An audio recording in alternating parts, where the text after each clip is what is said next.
Have you ever found yourself just staring at a blank screen, trying to figure out how to write an email that people will actually read instead of instantly deleting? Well, you're in exactly the right place. Today, we're going to break down how to take your newsletter from just another piece of inbox clutter and turn it into something people genuinely get excited to open. So let's kick things off with a phrase every marketer knows by heart. You've heard this a million times, right? The old marketing mantra, the money is in the list. And look, it's not wrong, it's absolutely true. Having a direct connection to an audience, to people who've basically raised their hands and said, yep, I want to hear from you, is insanely valuable.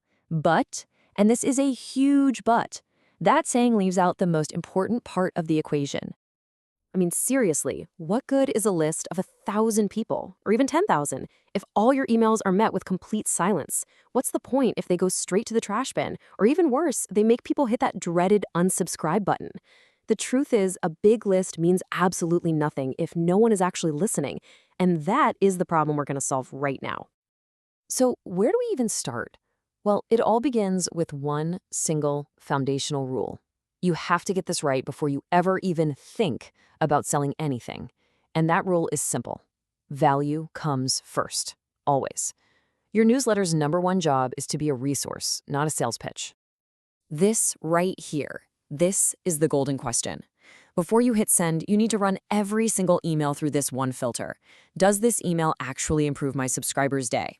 Does it solve a problem for them? Does it teach them something new or inspire them or just make them laugh? If the answer isn't a clear yes, then you probably shouldn't send it.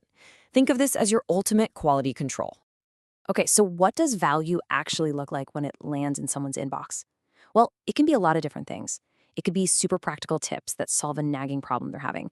You could share a case study that shows real concrete results. Or you could pull back the curtain and share some behind-the-scenes stuff, or even tell an emotional story that creates a real connection. Heck, even just pointing out common mistakes to avoid is incredibly valuable. The core idea is to give and give and give, long before you ever ask for anything in return. All right, so now that we've got that value-first mindset locked in, it's time to get tactical. Let's roll up our sleeves and look at the actual anatomy of an email that gets results. Every great email is built on these 4 key parts, and they all have to work together perfectly. Think of it like you're guiding your reader on a mini journey. First, the subject line gets them in the door. The introduction grabs their attention. The body delivers the goods, and the call to action tells them exactly where to go next. Let's break them down one by one. Your subject line is the first gatekeeper. Its one and only job is to get that email opened. So what works? Things that spark curiosity or promise a useful tip. Things that feel personal and relevant right now. And what doesn't work? Generic, boring subject lines that just scream, I'm about to sell you something. Nobody wants that. So they opened it. Great. Now the clock is ticking. You've got maybe 2 paragraphs to convince them to stick around. That's it. Your intro's goal isn't to lay out everything. It's just to set the hook. Start with a really interesting question, a bold claim, or the beginning of a short, relatable story. Just give them a reason to read the next sentence. And here it is. This is where you make good on the promise you made in your subject line. This is where you deliver all that value we were talking about. But listen, how you write is just as important as what you write. The secret? Write like you're talking to a friend. Be direct, be clear, and please, cut the corporate jargon. That's how you build a real connection.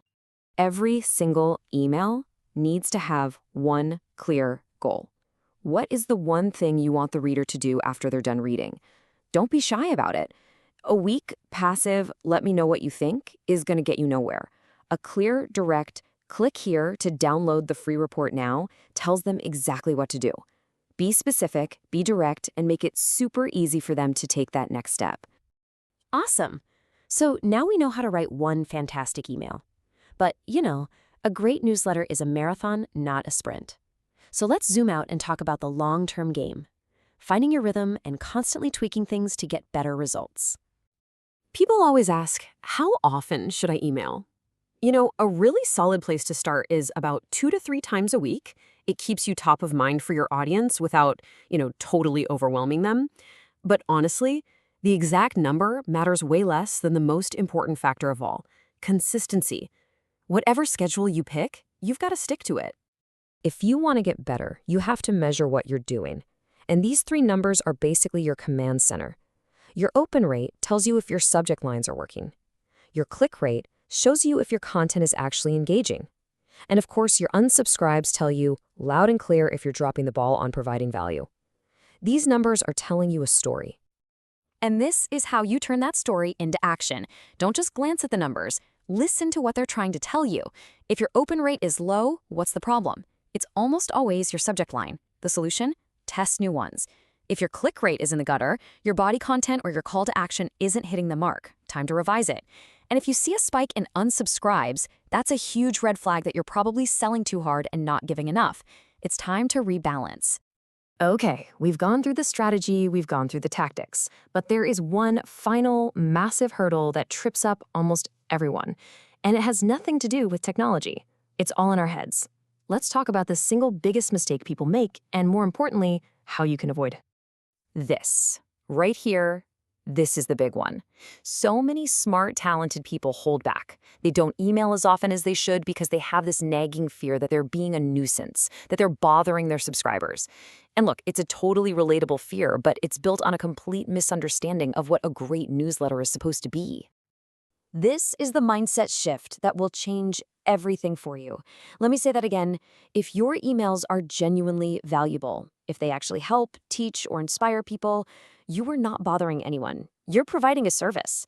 People will actually be happy to see your name pop up in their inbox because you make their day just a little bit better. You become a welcome guest, not an annoying intruder. When you boil it all down, it really comes back to this one idea. Stop thinking about selling and start thinking about serving. Your newsletter isn't just a sales channel. It's your #1 tool for building real, authentic relationships with your audience, one helpful email at a time. And the sales? They'll come. They'll be a natural result of the trust you've built. And that brings us to the final question I want to leave you with. The next time you sit down to write an email to your list, ask yourself this: is this going to be a welcome resource that makes my reader's day better, or is it just another interruption? Because really, that choice is all yours.